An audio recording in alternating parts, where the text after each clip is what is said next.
Provost on Racialized Faculty. And I'm an associate professor at the Institute for Social Justice. And I'm so glad you're all here today, virtually. Thank you for joining us for our fourth Ignite event. This is an interesting partnership and one I'm very glad to have forged with Mariam Nabavi, who is also on the call today. This is a partnership with IBPOC Connections for UBC faculty and staff. We'll hear a little bit more about that later. We have close to 300 people joining us today, which is really testament to the power of Eternity Martis, our guests. But before we begin, I want to take a few minutes to acknowledge that wherever we are today on Turtle Island, we find ourselves on unceded, stolen territory. I would ask that you take a moment to consider the geography you find yourselves in, as I do, on the land of the Tsleil-Waututh, Musqueam, and Squamish peoples.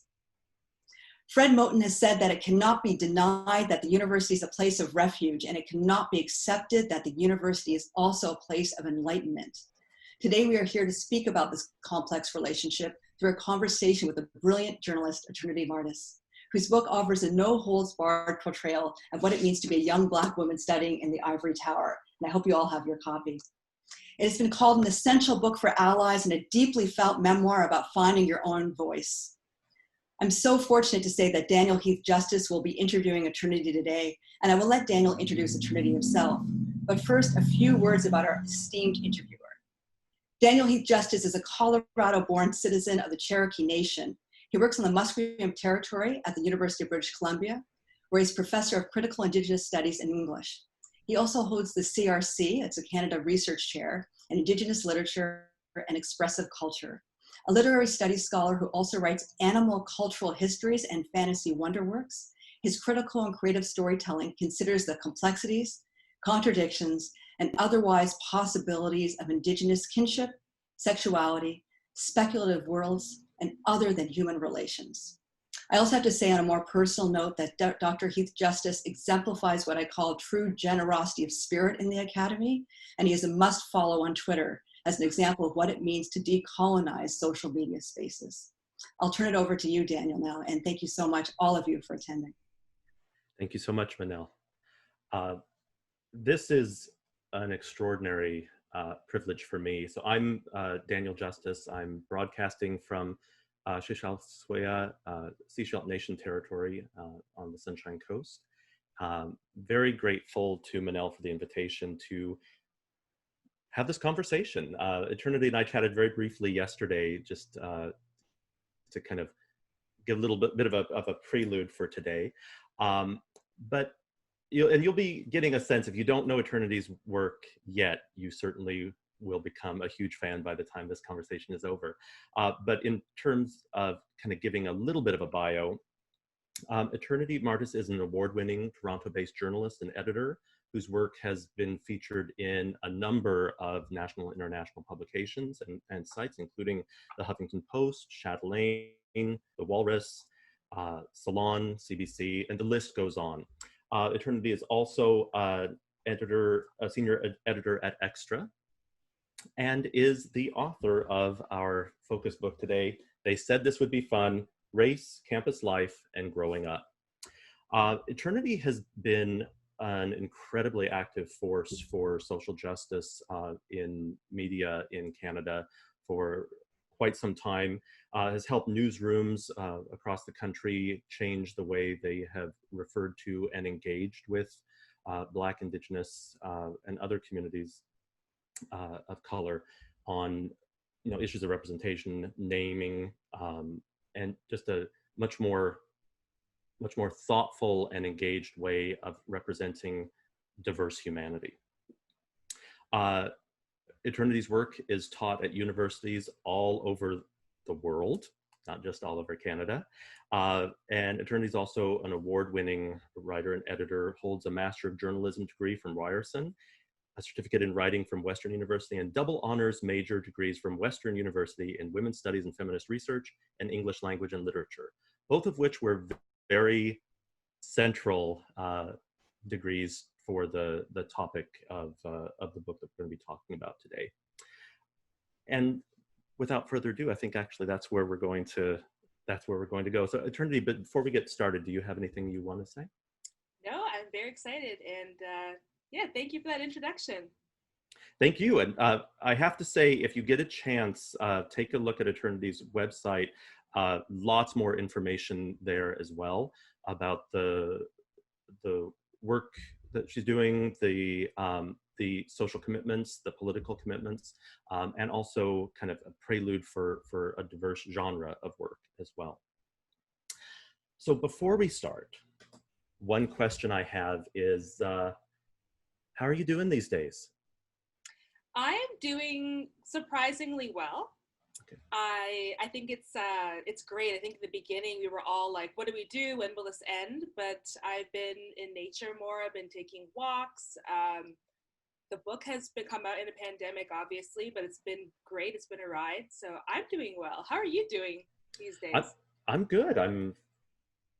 I've gotten more gardening in than I ever thought possible. I'm not very good at it, but at least I'm getting out a little bit. Same. But it's nice, and it's also a privilege to have a space where I can do that. We also got a little puppy during the pandemic, and it has been a long time since I've lived with a puppy, and I love her very, very much. But I'm also learning a lot about my energy level. It isn't what it used to be. Yeah. Well, I wish I had a puppy, so I'm glad you have a puppy. Well, down the road when COVID is over, we'll introduce you to her. Name is Moira Rose, so I'll welcome that.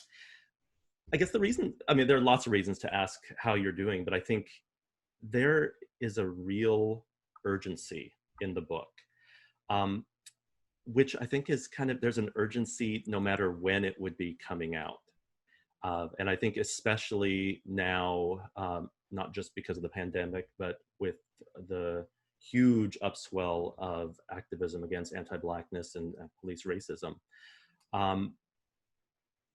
There's also a way in which that brings a lot of, that relevance can be quite a heavy weight. I was wondering if you could maybe talk a little bit about that immediacy of the book to the moments we're in, but also this could have also spoken, last year, 2 years ago, 10 years ago, and you actually address a lot of the historical stretch of concerns around racism, around patriarchy and misogyny.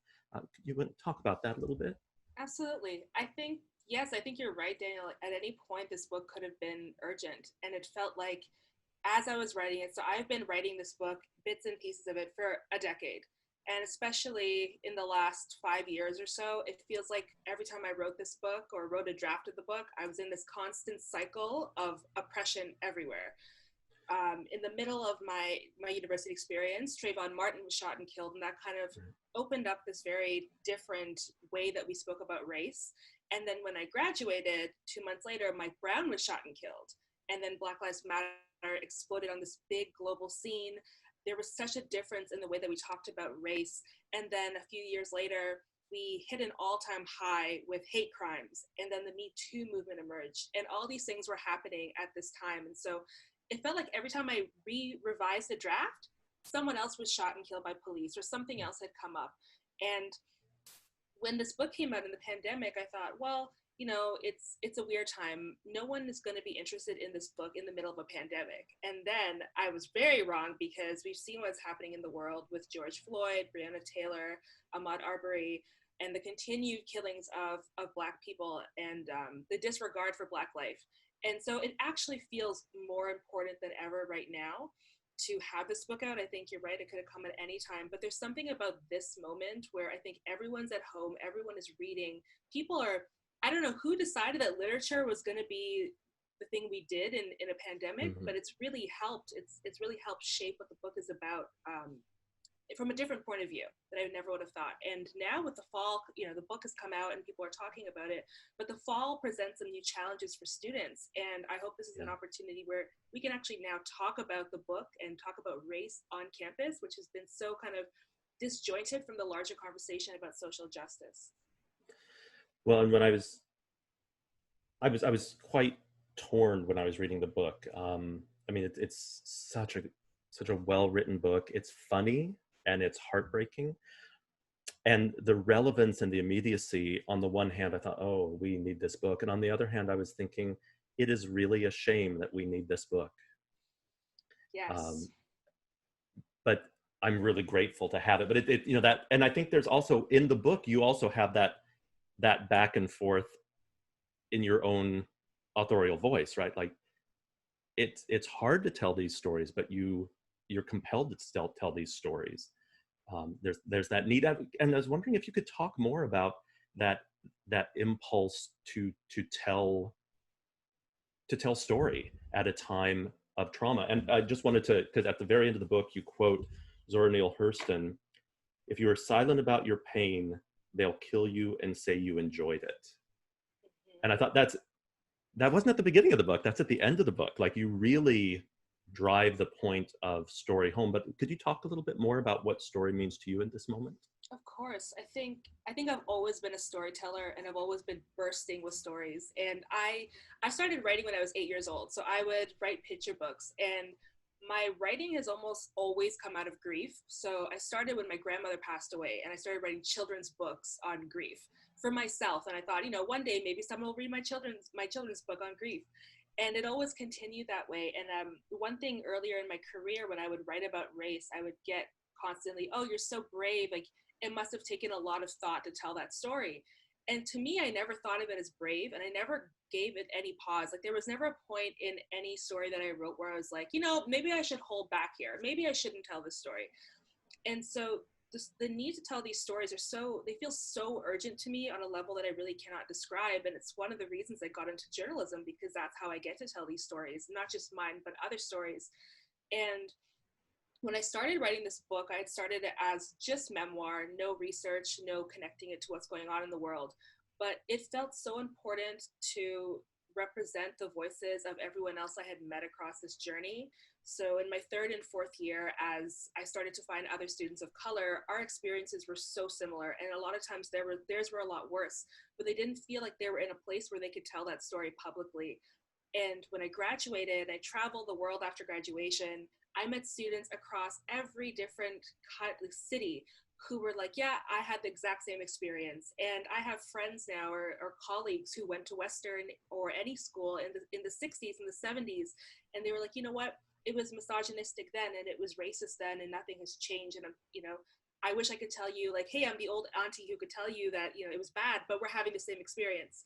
And so it was so urgent. It just felt so urgent to not only tell my story, but tell these stories of people who wanted to see their story represented, but weren't yet in a place to tell it. Well, and what was kind of heartbreaking for me is that there are specificities to London, Ontario. Yes. But these are stories at every university in this country. And we're focusing a lot on the kind of the challenges were posed by with anti-Blackness, but also sexual violence, also issues of exclusion, tokenism, appropriation. There's a scene where you talk about a blackface incident on Halloween that was it was described in such a harrowing way, like almost like a horror movie, and in its everyday reality, right? And I think for me, that was one thing that it would be easy to say, oh, that place over there, but we know this is happening on all of our campuses. Yes. Yeah. I think when I was doing the research for that section and another chapter, Go Back to Your Country, where I was talking about universities, I didn't want it to be a book about Western when I knew so much was going on, as you said, in other universities. But the amount of articles, every single university on every campus across Canada has dealt with white supremacy and alt-right flyers and targeting of not just Black students, all students, Indigenous students, other students of color, queer students, trans students. I was appalled. I had no idea. And I think coming out of this book and telling people, I wrote a book about university and what it's like. Not a single person I spoke to who wasn't in that situation knew what the actual situation was and how bad it was.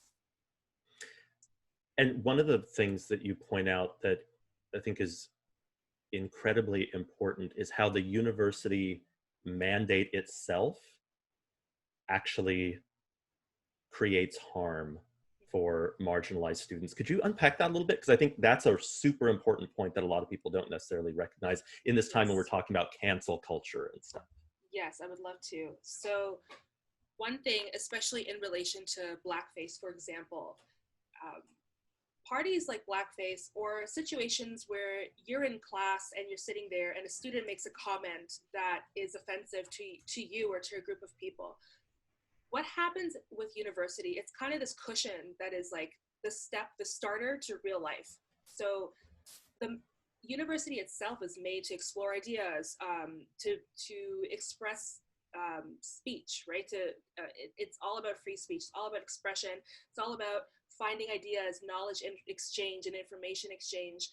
And that kind of leaves space, especially right now in this current climate, where those ideas that are offensive and those ideas and that speech that is not legally criminal or not legally defined as a hate speech is allowed to fester now. And so what we're seeing a lot of is not necessarily hate crimes under the law, but hate incidents or any kind of speech that possibly can target you or discriminate against you in those spaces. And a lot of people use the excuse, including university officials, that it doesn't violate any rules. The university is this safe space. And so I think people go into this space, in particular, certain types of people. In the blackface chapter, for example, I'm talking about white students wearing blackface. Blackface has actually gained a lot of popularity in the last 15 to 20 years on Canadian campuses. And it almost always goes unmediated, and students almost always do not get suspended because it's this university is a place where you can't stop someone from doing a blackface party, and you don't want to suspend them because you don't want to ruin their life. And that's where people kind of come in and are allowed to behave in certain ways without fear of punishment. Well, and you say, I'm just going to look at my notes here because I wrote it down. University is a place to act out fantasies of blackness and also act out fantasies of anti-blackness. So there's this, but it's kind of it's treated as a place of experimentation for white bodies. Yes, absolutely. Whereas other bodies are pathologized, right? And you know, cis, straight, white. Yes, and white bodies are protected. So anyone who's doing harm, any white body who can do that, who can make a comment beside you, or make a comment about your English, or perpetuate stereotypes against you, or put on blackface, they're always protected because it's usually like, what about them? We don't want to ruin their life. And we see that so often when it comes to rape culture on campus. And I talk about that in the book, but the ways that we protect men at all costs. And it's always like, well, what about this man? Are you sure you don't want to ruin his life? And several universities have policies against sexual assault survivors where you can't even speak up about it to even your therapist. And once again, it's about which bodies do we protect in order so that they can have a good life, while the rest of us who are affected by that violence or oppression, we end up in that system, and we end up without any support. Well, and that particular point, one of the things I came away from the book really feeling was this is also a book about loneliness. Yes. Profoundly about loneliness. And then at the end, so the loneliness of being, one of the few Black students on campus, the loneliness of being, first generation students at university, like all of these different levels of isolation. And you write so beautifully about seeing another Black student on campus and avoiding one another's gaze because of the danger of being seen collectively. So all of the ways that white surveillance isolates people. And then at the end, you talk about the life-changing, I can't read my notes, sorry, but the life-changing qualities of Black female friendships. But so much of the book is about isolation, and then you really get down to what it is to be in community. Could you talk more about that kind of? Yes. So I'm an only child. I was quite sheltered. In the book, as you know, I didn't have a lot of friends. I was an emo kid, and no one likes a Black punk rock kid. And so much of me going to Western was to have this life that I had seen in like a Zac Efron movie. That's what I wanted. That's what was sold to me. And that's what I thought I was going to get. And I didn't realize I had gone to university to find myself, and then realized I knew nothing about myself. I had gone to find belonging, and then realized I didn't belong on so many levels. One being that I'm multiracial. I live with my Pakistani family. Second, I left to go to university, I was Black. And my family didn't understand that at first. And so I was lonely in that way. I was lonely being this token student. And I was so lonely. And I think I didn't realize how lonely I was until I started writing the book, because when you're in an environment of oppression, you put your head down and you keep going. Like that scene with the girl where we see each other, but we don't want to acknowledge each other. And it was one of those things where the loneliness, it's so hard to describe it even in a book, but it was the kind where you go home and you stay in your home because you're so afraid of going outside and being the target of a hate crime or someone saying something else to you. So you isolate yourself, and then you don't realize how it manifests in different ways. So in the book, you see me binge drinking, binge eating. I'm not leaving the house. And I didn't want to make friends. I stopped participating in class because I was so lonely, and I isolated myself. And towards the end of the book, I think the only thing that really got me through the last 2 years or so, and what I've heard from other students, is that sisterhood and that friendship, and having people there with you who are like, did someone just say that to me? Or, laughing about it. And we talk so much about Black pain and Black trauma, but where's the joy? And so much of the joy and the laughter and the humor is what gets us through. And so sisterhood was such an important part of me, and of me and my story. I didn't realize until I wrote up the book and saw the arc that I was like, oh yeah, that was my saving grace in a way. And that play I put on for Colored Girls was the saving grace of my time at Western. Well, and you make the point about, I should have done a better job writing out my notes. You make the point about Black laughter, Black joy puts people on edge. Yes. And that isolation specifically works against joy, but that Black joy is somehow pathologized as dangerous to whiteness just by its very existence. And so much of the book and so much of what you're talking about is, joy is also about relationships. It's about being in relation with other people. And that's specifically what gets targeted, right? Yeah, and it's something that in the book I dive a bit deeper into. I give the example of, I believe it's the Napa train, the Napa Valley train in California, where there are a group of women, Black women, on a train, yeah, laughing, and they get booted off the train. I've actually spoken to those women for a story where they've been booted off a train for laughing because people saw them as threatening. And there's been a young man who was killed as a teen because his music was too loud. So every step of the way, it seems like joy, any kind of joy, expression of happiness, is somehow surveilled or it's silenced by whiteness. And then you also show how there's a particular kind of empowered laughter, like of Megan. Is that the? Oh yes, Megan. Yes. So like these certain people.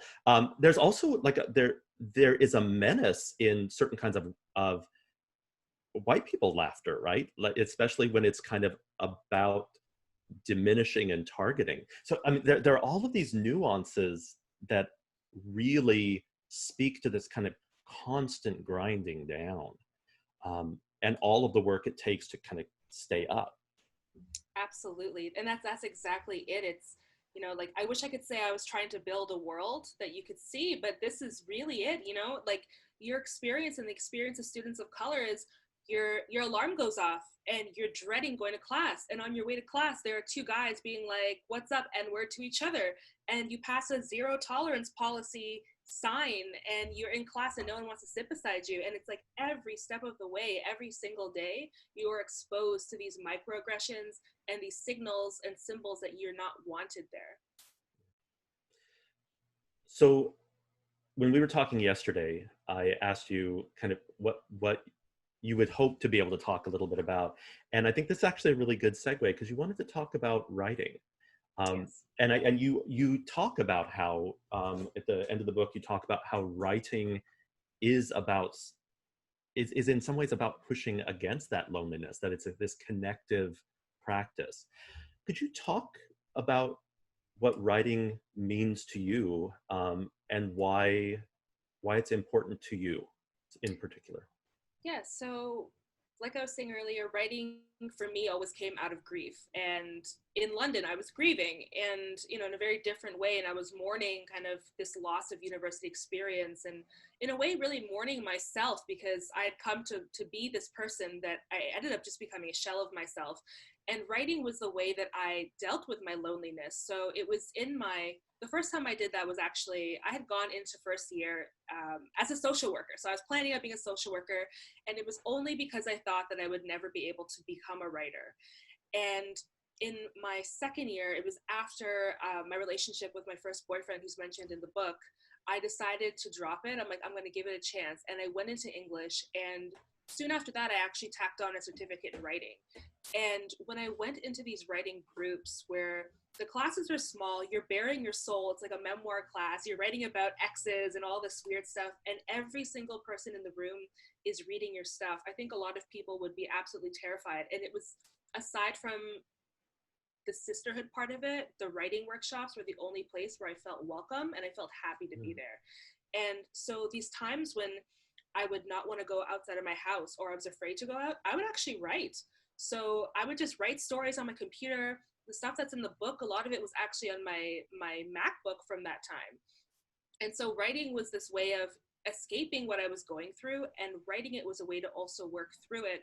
And writing is so powerful to me. And I think when I was writing this book, I learned a lot. I worked through a lot of things, and a lot of things that I hadn't experienced. I didn't think I gave myself enough credit for what I had gone through, because the first draft was actually a humor book. Like, I thought it was humorous.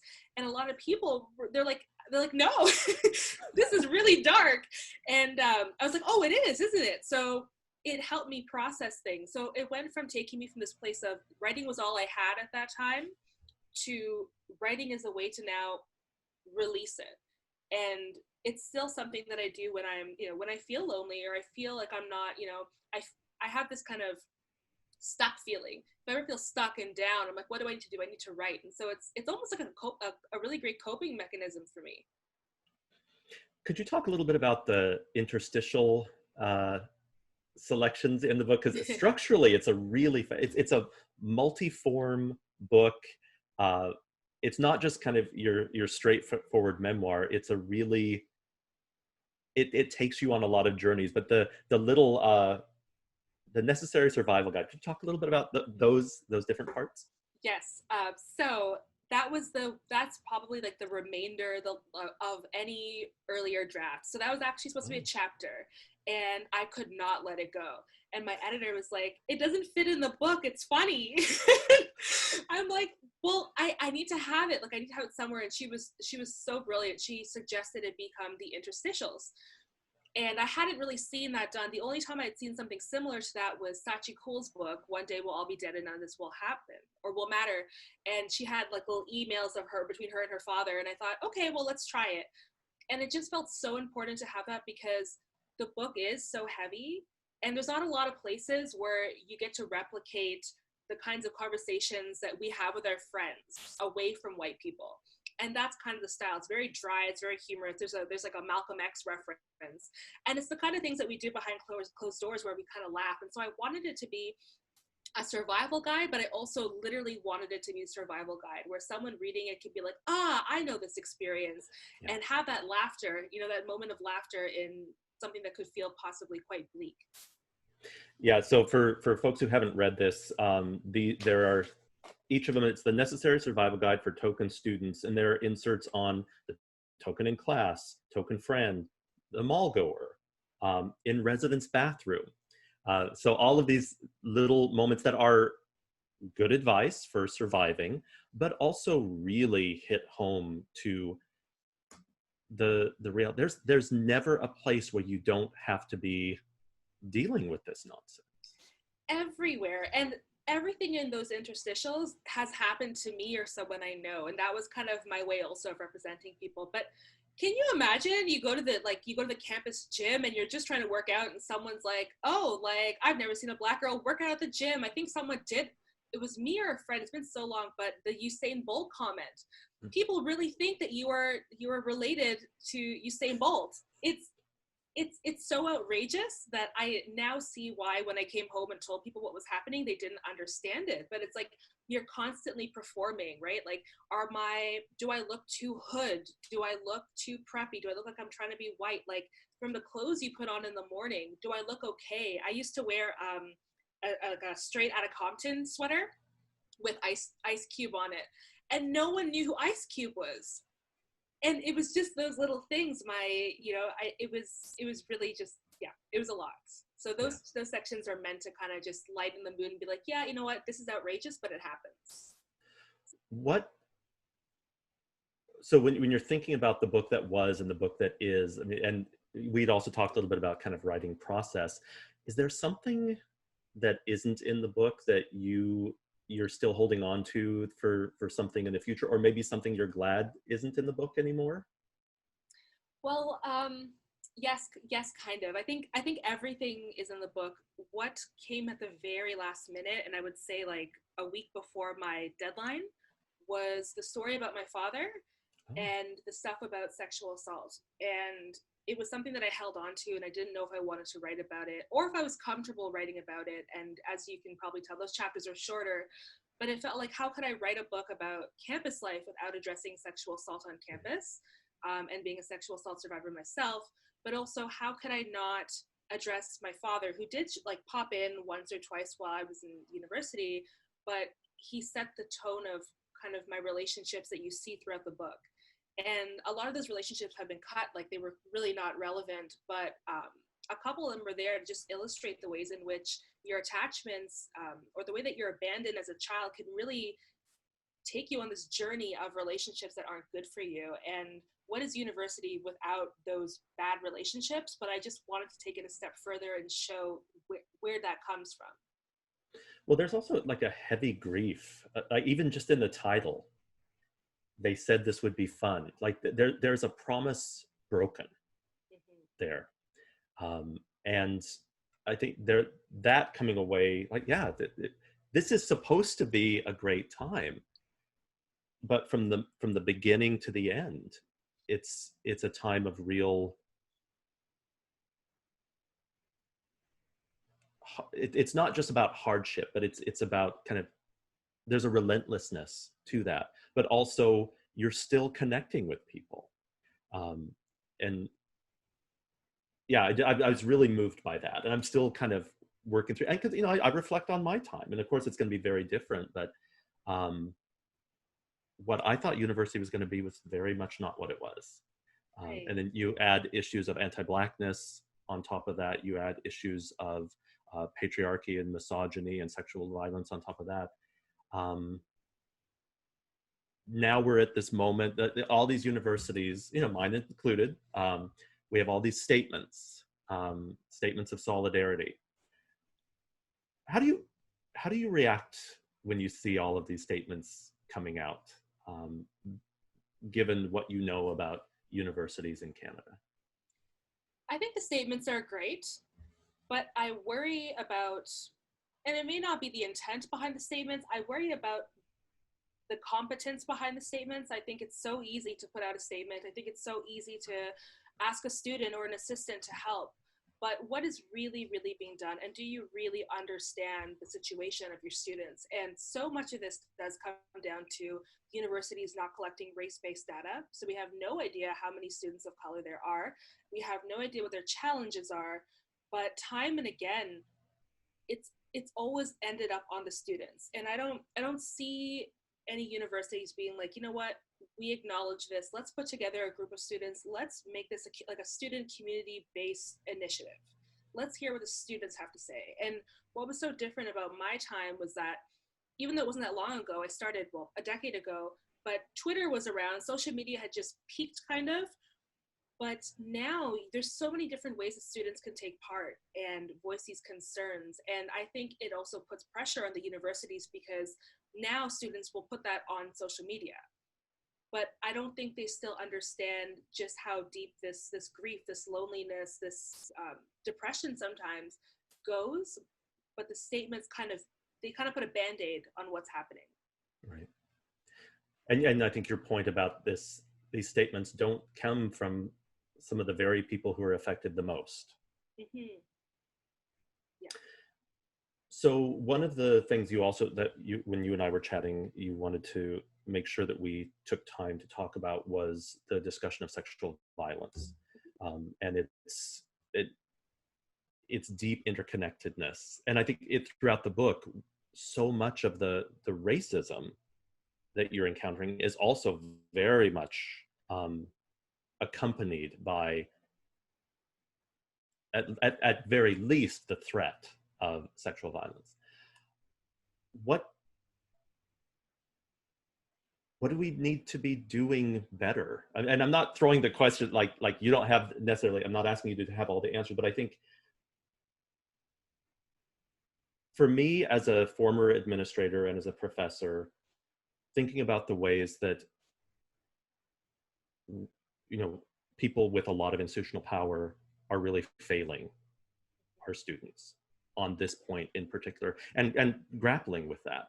But from a student perspective, especially with universities, where are some of the gaps that you identify? I think there are a few things. The first is when we talk about gender-based violence, if at all we talk about gender-based violence, it's in the context of sexual assault. And in the work that I have done and the research that I have done, intimate partner violence for that age group on campus is just as prevalent as sexual assault on campus. And yet you go to most universities, and I think a lot of professors or administrators will tell you, you can't go to a campus and find resources openly and visibly for intimate partner violence, but you can find it for sexual assault. And I think that's a very big issue, because when I was going through it, I thought it's just me. And it wasn't until years later where I actually interviewed and spoke to my friends who were going through it at the same time. And all of us were like, well, there are no resources, so we'll handle it ourselves. We're away from home for the first time. We're adults. We're not going to ask for help. And so I think that's the very first thing. And sexual assault offices and gender-based violence offices that are about sexual assault, they're already limited when it comes to staff and funding. But if there's a demand, if they're seeing a demand for intimate partner violence services, they might not be able to give that. And so there's a gap there already, where there's this assumption that intimate partner violence happens to older women or married women and not this age group. This age group's having way too much fun. Their relationships are cool and casual. This is not happening. The other issue, I think, is this like deeply misogynistic, like embedding in the structures of reporting. And one of the ways is that, like I was saying earlier, there's like almost a gag on sexual assault survivors, where you can't talk about it on social media. You can't talk about it with your therapist. You're not even told what the punishment, if any, was against that perpetrator. And so I think there's an assumption that, girls on campus, they go out, they get drunk, and they get raped, and that's how it is. And that really is rape culture. And so there's so many things, and that's another administrative issue, where there's such a stigma against young women when it comes to sexual assault. And on the other end of it, I think it's that everybody, or a lot of people, think that women who are sexually assaulted are actually giving it's a false accusation. And false accusations they make up a very, very tiny percent of all cases. And so those are some ways I think that young women fall through the cracks. And obviously, if you're a woman of color, it's even different, because you don't fit. It's harder. You don't fit that ideal victim. And so you're fighting constantly to even, to be believed, or to even like get into the door at a police station, because why would you go to campus police if you're going to be further humiliated? Well, and you actually start the book in an interesting way by saying, this is going to be raw. You have this kind of moment where you're saying, I'm not a perfect person. Like you're actually addressing people's biases from the very beginning. Like, in order to be seen as worthy of concern, you have to somehow be some idealized figure. But throughout the book, the humanity is so so significant. Like I can't imagine somebody walking away from reading this book and saying, "Oh, it wasn't a big deal." Like, but you start the book that way. Did you feel like you like, not did you feel like you had to, but what is it that drove that for you as a writer, like that starting the book from that point?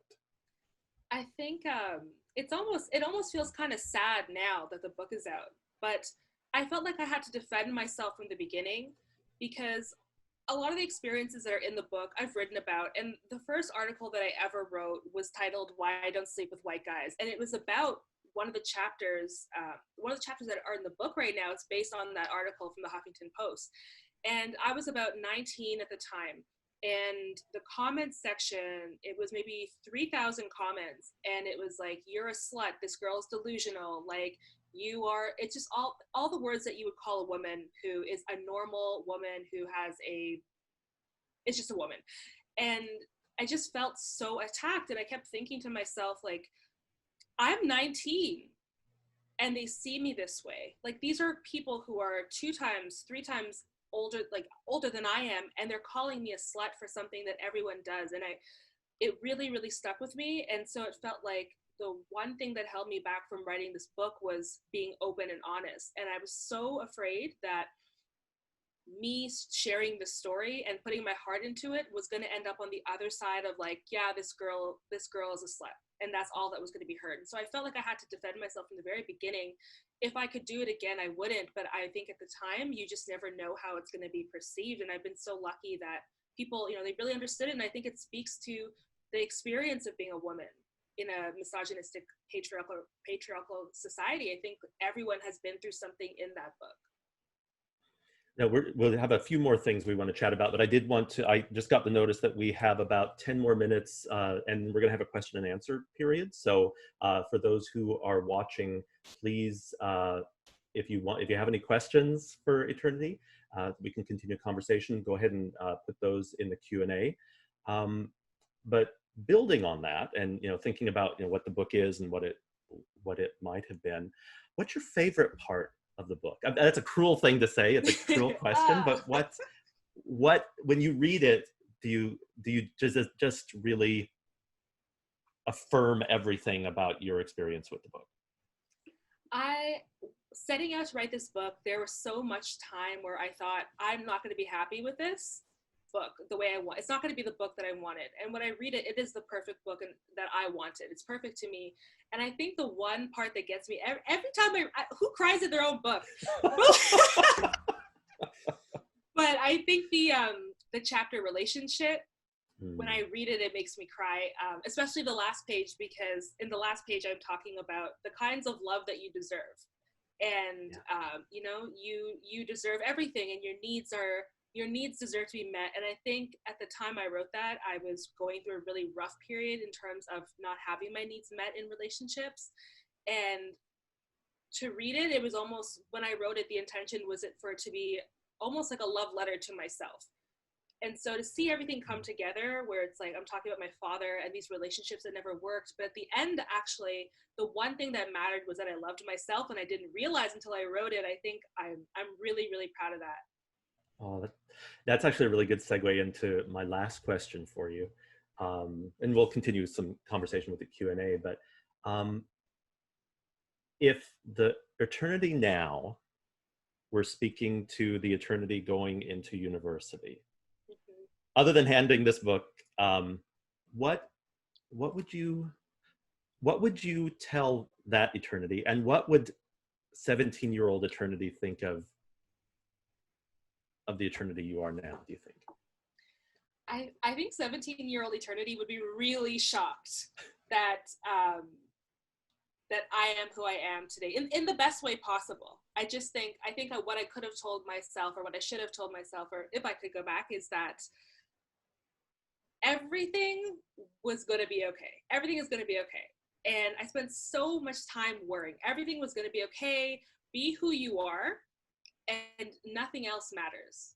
And the book is all about, and it does sound cheesy, but I think I just was so involved. There were so many stereotypes coming at me, and I took that into my own heart, and I became that. And it felt like that's all I was. And I think from the friendship, the bad friendships, the bad relationships, the way that I was treated, it was because I didn't see myself the way that I should have seen myself. And so I think if I said, you know, take some time to get to know yourself, everything's going to be okay. Focus on you and know your worth. I think 17-year-old Eternity would have had maybe, you know, a less awful time at university. Yeah. So I think we actually have time for Q&A, and we'll continue some of this conversation. I'm not exactly sure how this part of the process works. So I think we're supposed to be getting some of those questions shortly. But in the meantime, while we're waiting for those, what are you working on now? So that's a great question, because I actually don't know. Oh. I have so many ideas in my mind. I want to try fiction, and I want to try a fiction book, but I'm deeply afraid of writing fiction. But it could be that, it could be another, maybe something more experimental. But I have a ton of ideas, but I have not started writing anything yet. Oh, you're going to be great. Thank you. Yes, you definitely have a poet's voice through this book as well. Okay, so I just got one question that came up. It would be amazing to have an in-depth discussion on the lack of cultural diversity of mental health professionals on our campuses. It is difficult to discuss anti-Black racism, appropriation, tokenism with mental health professionals whose way of life and academic background is informed purely by white-centric notions. Could you talk about that a little? Sure. I think there's so many things when it comes to mental health challenges and access. I think the first is that we grow up thinking that we don't need help, and that therapy and counseling is not for us. And something I kind of touch on in the book, but is obviously part of a larger conversation, is that these mental health professionals aren't really trained to deal with the experiences of Black students.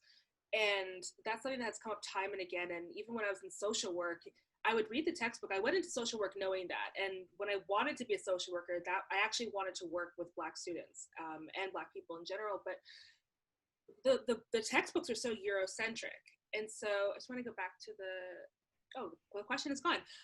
But yeah, I think it's really hard. And I think something we're seeing, it's not just specific to campus, but I think in general, it is so hard to find a therapist who is a therapist of color, or someone who is competent in these issues, because the real root of it is that when you go to get training, it's very Eurocentric, and then you have to go outside of school a lot of times to get that training. It's a very big conversation, on top of the wait list to even get to see a therapist as a student. Right. Well, and some of the students I've worked with have had the real struggle that, you know, they're dealing with gaslighting, they're dealing with denialism of white supremacy kind of in their classes and in their experiences with other students. And then they go to a therapist who gaslights them and denies, right? Yes, you're constantly being told that, like, are you sure that happened? Are you sure you didn't overreact? And it's something we've all been through. I think we constantly get gaslighted to the point where sometimes we even gaslight ourselves. Yeah.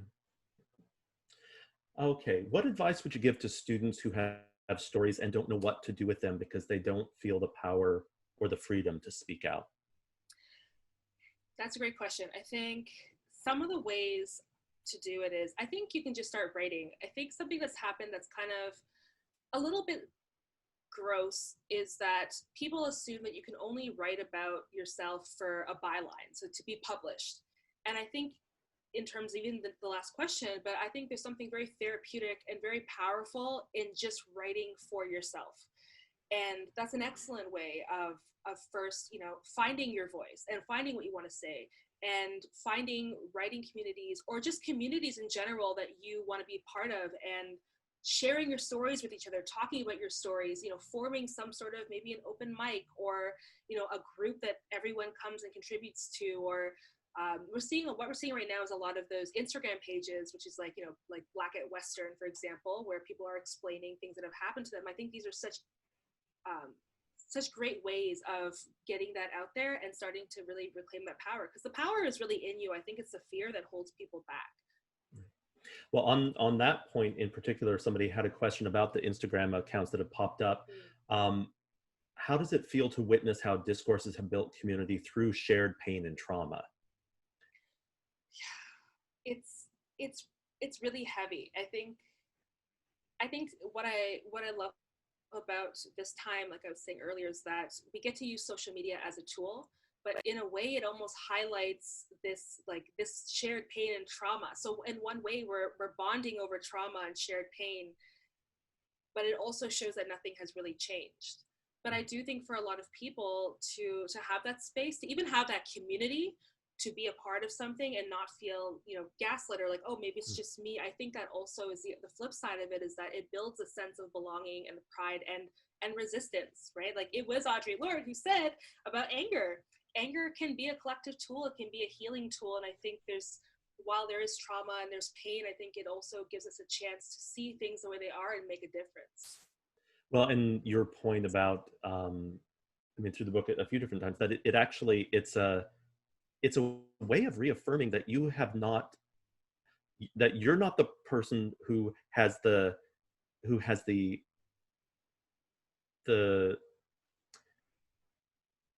I guess the wrong script, right? The wrong script is actually the dominant script, but you have not somehow deviated from something. That actually is the problem. You're not the problem. Yes, and and whiteness and white supremacy, they thrive on isolation. So to have these spaces to come together, you realize then that you aren't the problem. Right. So we're actually getting quite a few questions, and we're not going to be able to address all of them, unfortunately, but I'll just choose a few here. What would an ideal university experience look like for you, and how do you think we can get there? That's not a small question, but I think it's a really good one, right? It's a great question. Yeah, I think one thing that kind of has been overshadowed in the book, and I mention it, but it always gets overshadowed, is that I actually really enjoyed my time at Western. I loved London as a kind of like a starter city. And I loved all those things. It was just a lot of things overshadowed me having that full experience. So I think for me, it would have meant from the beginning having conversations with people, asking people what I was getting into, because what they would really say was that it's going to be fun, you're going to have a great time, but it's racist. I think asking those questions, I think an orientation where they weren't just trying to sell me on our zero tolerance policy, but I got to learn about what was happening on campus, like what was really some issues and what were some solutions to fixing it. That would have been great. I think something was mentioning an intimate partner violence department or office would have been great. More visibility, more promotion, more events for students of color. And something beyond, I think the Equity and Inclusion Office is so important, but I think a lot of students don't understand quite what it is and how it can help. And so I think, more events like that would have at least given me some community much earlier on and some support. There are a lot of really great questions here. I'm actually going to tell, so we have time for just a few more questions, but I would actually encourage our viewers who are putting in questions, make sure you get the book, because actually some of these questions are addressed with incredible power in the book itself. Are there, now you also, I don't have to be moderating all this, are there any particular questions you're seeing that you'd like to respond to specifically? There's so many great questions. I really like this question about the writing workshops. So I talked about writing workshops and how scary and vulnerable that space is, where you're putting out intimate stories and your classmates who might be immature and insensitive get to critique you. Was there anything that a professor or fellow classmate did that made that space less awful for you, or anything that made it less awful for someone else? Yes, so I think there's this assumption, and I think especially, schools like Western, where there's like this bro culture exists, you're afraid that in a space like that, you're gonna get people who humiliate you or immature. And I think what you find with students, you have to kind of give them the benefit of the doubt. And a lot of those students in those writing groups, they were there, like almost all of them, they were there to work, and they were respectful, and this is their craft, that's what they want to do. And some of the best ways that I learned how to communicate constructive criticism was actually through those workshops.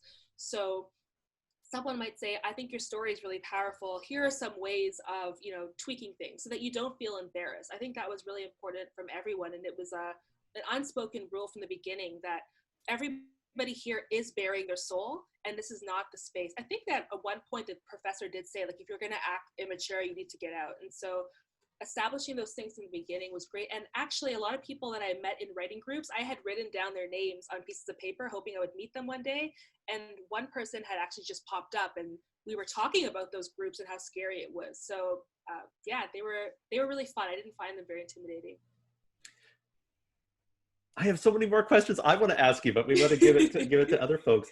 The question here, there's this amazing quote from the NAACP's Instagram page that Black students are not on college campuses to do free anti-racism work.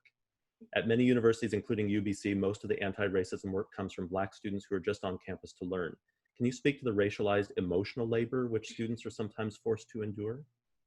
Yes, I think this kind of ties into one of the questions about being an ally.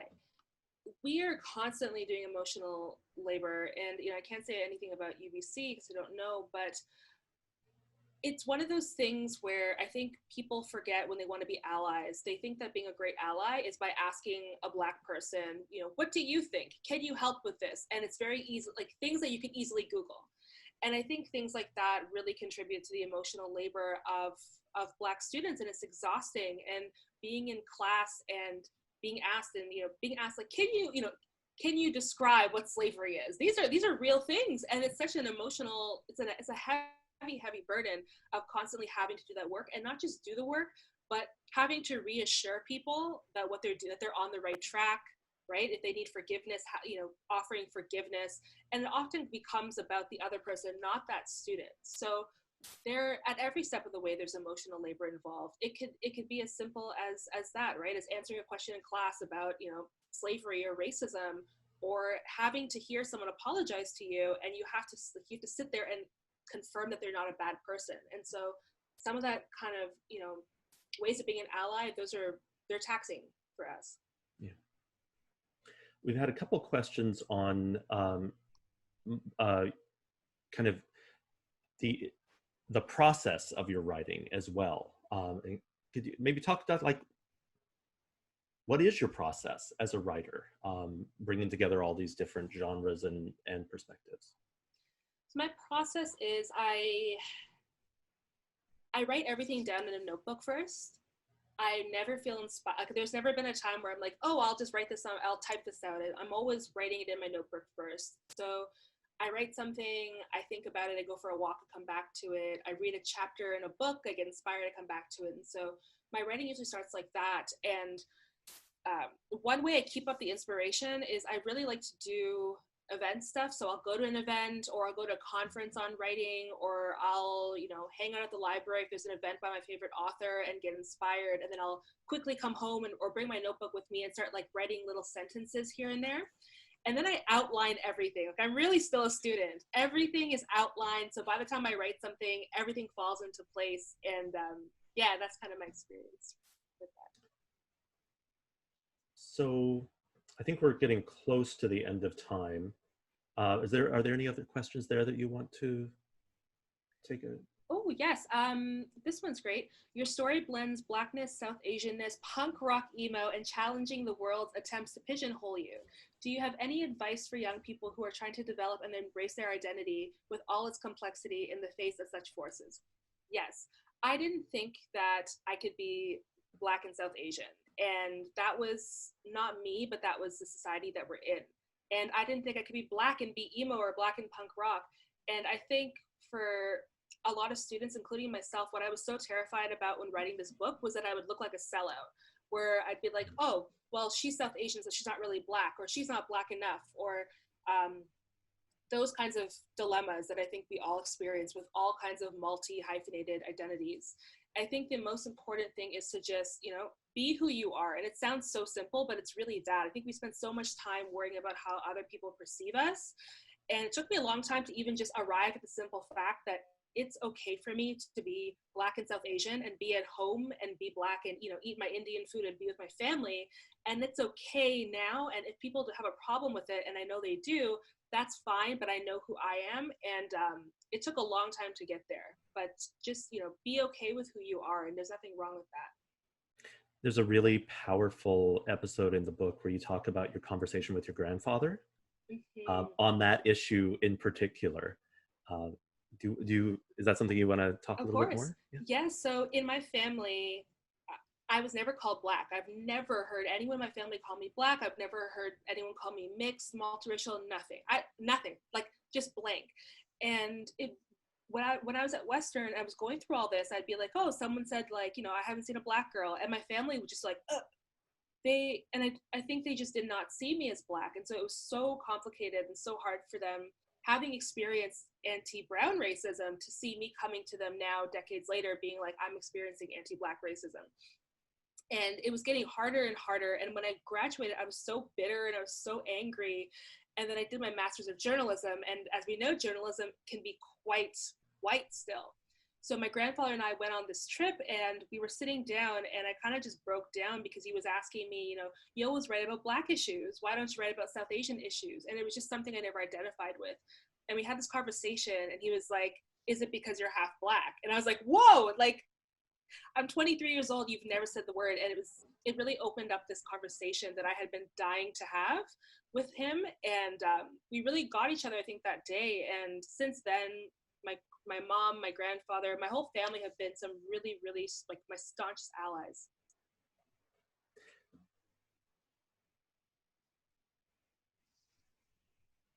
Sorry, I'm not ignoring. I'm just looking at the see what we touched. I thought you were frozen. I should have played it off and pretended to be. I actually was jumping the queue a little bit. We do have a little bit more time than I thought. Oh, great. We still have about 10 more minutes, so we great. Yeah, so we can continue with some of the questions. That episode where you're talking about that conversation with your grandfather, it's a beautiful moment of revelation, and then kind of how now they are so fierce in defense of your writing, and they actually, that he collected clippings, and that they actually follow your work, and they're telling everybody about you. I love it. There's I was on the agenda a couple of weeks ago, and the whole family tree. So my grandfather is part of this thing called the Canoriant Club, which is like, so from the certain part of Karachi, when people came to Canada, they formed a group. And it's just like an email thread of like the most, like the brownest, like, you know, like daughter of like Mr. Martis and granddaughter of Mr. Like, it's really, really great. It's so nice to see. And now he leaves me clippings of, you know, Black journalists and authors and all that. So it's a really great relationship that I have with him. Are there particular kinds of things they would love to see? Like, are they also excited about the novel direction? I think so. They don't really, like, I don't know if they quite understand like the whole writing thing. My grandfather's very into books, so is my mom, but I don't think they'll know. If I was like to be like, I'm writing a novel, they'd be like, okay. I think once they see it, they might get it. But I've been giving them tons more books. Like, we talk about books now, so I think they're starting to see the direction of where books are going. So yeah. That's awesome. Yeah. Building on that a little bit, just thinking about the reparative. So I love the sections about Eternity's experience directing for colored girls. Can you talk about the reparative nature of art and activism? More specifically, the catharsis you and your audience experience from representing BIPOC voices and narratives in art and media. Yes. So when we did that play, we didn't know who was coming. We thought there were going to be like 5 people in the audience, or, you know, like white women at Western. Did I mention the thing about I told you about Western in the 90s, right? The white women. Yes. So we just didn't know what was going to happen. And I think what was the catharsis, and this is seen in the book, it's the very last page of my book, where we're approaching the end of the play. And this whole time, there's generations of different Black women being like, aha, snapping fingers, laughing, crying, all these things. And the actor says like the final line, which is, and this is for colored girls who were moving to the, this is for colored girls who committed suicide, this is for colored girls who had considered suicide but are moving to the ends of their own rainbows. And like that last sentence, this actor, she just broke down and started to cry. And it was like this like relief, like it somehow symbolized the end of this whole legacy of pain. And she started to cry, and all of us started to cry. I even get emotional thinking about it, but like we all started to cry. And then you looked into the audience and everyone was crying. And it felt like it was just such a magical, powerful moment where you could really realize just how cathartic it really was. Like, we had all come here, like we'd all come in like this, holding on to everything, all that pain and hurt and anger, and to just be in a space where we could all just be and, you know, be away from that strong black woman stereotype and just cry it out. It was such a magical moment. I think it's like one of the things I will always carry with me. But yeah, and even today, yeah, I carry that book everywhere. I read that book constantly. It's also, I think, a moment in the book where that earlier loneliness, it's the counterpoint to that. Like that is such a moment of grace in community. Yes, and the unspokenness too, right? Because we're having this play and the tears say it all, right? There's 8 of us, we're all crying, everyone's crying, but no one said anything, right? And I think like just knowing that we know what it is and we've got you, and it was really so magical. Where do we go from that? Like it's a profound opportunity that's really rare, sadly. Yeah. And the way you describe it in the book, but also just the way you're talking about it now, it takes on even more of a sense of significance. We have a few questions here about kind of advice for campuses, advice for administrators, for staff. Some of this you do cover in the book, but is there anything that you'd like to offer kind of to readers now as a prelude, or maybe some changing ideas after the book came out, maybe other suggestions you would have that didn't make it into the book? Well, not quite, but I do think that my book stands in a modern type of commentary on race and gender and all of that, and violence. But I think that without the books that came before and the writers that came before me, none of this was possible for me. And it was really that moment in the book where, you know, I realized that I'm being used as a racial novelty, and I think no one's going to understand me, and there's no Yahoo answers to explain this. And I stumble upon in class this bell hooks essay, Eating the Other, Desire and Resistance, and she just nailed exactly what I was experiencing. And I really genuinely thought I was going to be alone with this secret forever, and it was going to be a burden. And it was like that moment where I was like, oh my goodness, people are there and people are like me, and this is a thing, and people may not be talking about it, but it's a thing. And that text was a very powerful reason why I wanted to write this book. And so there's so many, great books that come before me that are the reasons why modern writers get to write what they write. And bell hooks was one of them. Audre Lorde, of course, Angela Davis. There's so many, Patricia Hill Collins, and all of those books. Like when I was writing this, I went back to all those books, all the feminist readers, all my English, like my literary criticism readers. I went back to all of them to just be inspired again. So I think that's important to know where we are and see what our power is. We need to look to the past and to the people before us. And that's also kind of, again, kind of reiterating that community, but it's also a genealogy that you're part of.